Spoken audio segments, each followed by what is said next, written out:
Assalamualaikum warahmatullahi wabarakatuh. Kami dari kelompok 4 SBP kelas S7A dari Universitas Indraprastha PGRI akan mempresentasikan sistem pakar diagnosa penyakit pada ikan koi dengan menggunakan metode forward chaining berbasis Java. Berikut nama-nama kelompok kami. Saya Miftahul Rahmah dengan NPM 2019 4350 0116. Di sini saya bertugas sebagai presenter video. Perkenalkan, nama saya Dimas Chandra Kirana dengan NPM 2019 435079. Saya di sini bertugas sebagai pendesain poster. Terima kasih. Perkenalkan, saya Abdul Aziz dengan NPM 2019 4350 0075. Ya, saya di sini bertugas sebagai perancang aplikasi. Perkenalkan, dengan saya Nadia Rafika Wardah, NPM 2019 4350 0120. Tugas saya sebagai perancang laporan. Perkenalkan, nama saya Wahyu Prasetyo Jati, NPM 2019 43500 117. Yang pertama, kita akan membahas mengenai poster. Tujuan utama dibuatnya aplikasi ini adalah untuk mendiagnosa penyakit pada ikan koi dengan menggunakan metode pengambilan keputusan forward chaining. Dapat diharapkan dapat membantu pembudidaya dan penghobi untuk mengetahui gejala pada ikan koi secara dini dengan mudah dan murah. Di sini terdapat kode dari gejala maupun penyakit dari ikan koi. Yang pertama, muncul bintik putih pada permukaan ikan, yaitu T01. Kulit ikan seperti butiran pasir, yaitu T02. Ikan malas bergerak, yaitu T03. Mata ikan tertutup lapisan putih dan berlendir, yaitu T04. Pembekakan di area mata, yaitu T05. Luka dan lesi di bagian kulit ikan, T06. Ikan malas bergerak dan muncul iritasi di area kulit, yaitu T07. Kondisi ikan sering tidak wajar, yaitu T08. Ikan insang pucat dan sering berada di pancuran, T09. Ikan berenang terbalik dan menggosok ke kolam, T010. Muncul jamur pada luka, T11. Muncul cacing pada bagian ikan, T12. Tubuh ikan kurus dan sering di dasar kolam, T13. Kepala membesar melebihi badannya, T14. Muncul lubang pada kulit ikan, T15. Dan terakhir, tubuh ikan bengkok tidak wajar, yaitu T16. Berikut adalah penyakitnya. Pertama, white spot, P1, cloudy eye, P2, Dropsy, P3, koi herpes virus, P4, Chilodinelasis, P5, Parvulus, P6, kapas putih, P7, hernia, P8, skin disease, P9, pucat, P10, dan benkoi, P11. Ini adalah pohon keputusan sistem pakar diagnosa pada ikan koi.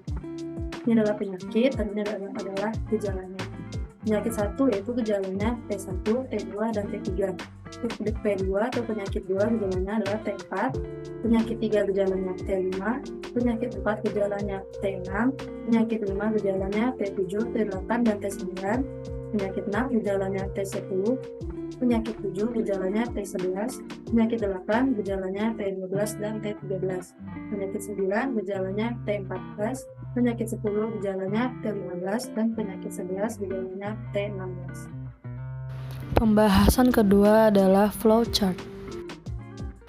Flowchart adalah diagram yang menampilkan langkah-langkah dan keputusan untuk melakukan sebuah proses dari suatu program. Setiap langkah digambarkan dalam bentuk diagram dan dihubungkan dengan garis atau arah panah. Flowchart berfungsi untuk menjelaskan atau menggambarkan setiap proses yang terjadi dalam program. Berikut adalah flowchart dari sistem pakar diagnosa penyakit pada ikan koi. Pada flowchart ini terdapat dua kemungkinan. Yang pertama, mulai dari start, lalu login, lalu masuk pada input gejala pada ikan koi. Terus setelah itu, cek penyakit pada ikan koi. Setelah dicek, aplikasi akan menampilkan hasil diagnosa pada ikan koi, lalu selesai.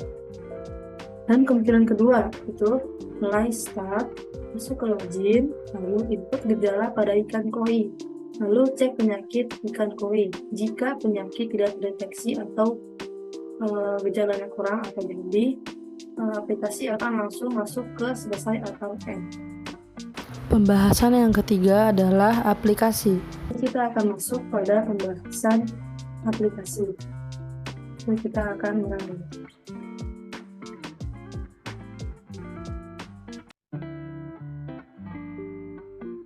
Lalu kita akan masuk ke form login.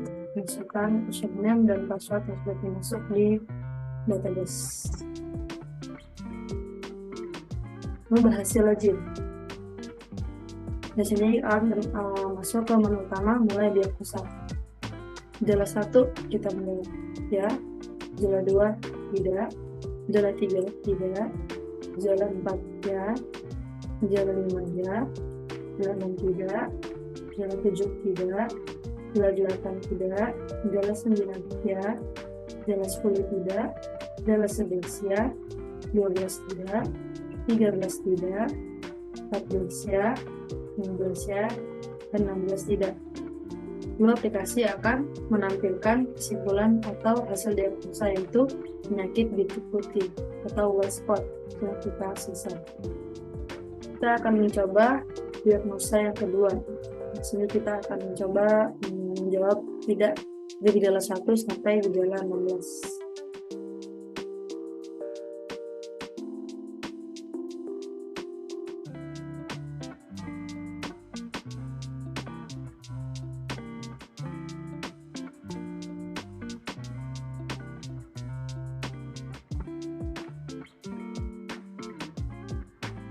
Lalu kesimpulannya adalah penyakit tidak diketahui, silakan konsultasi ke dokter hewan, yaitu penyakit tidak terdeteksi.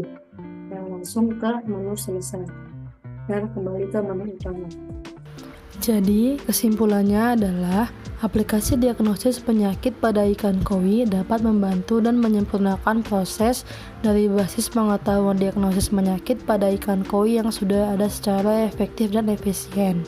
Yang kedua, aplikasi diagnosis penyakit pada ikan koi terkomputerisasi mempermudah proses diagnosis penyakit ikan koi dan dapat mengurangi risiko kesalahan data. Yang ketiga, aplikasi diagnosis penyakit pada ikan koi mendukung dalam pengolahan dan penyajian laporan secara cepat. Sekian presentasi dari kelompok 4, kurang lebihnya mohon maaf. Wassalamualaikum warahmatullahi wabarakatuh.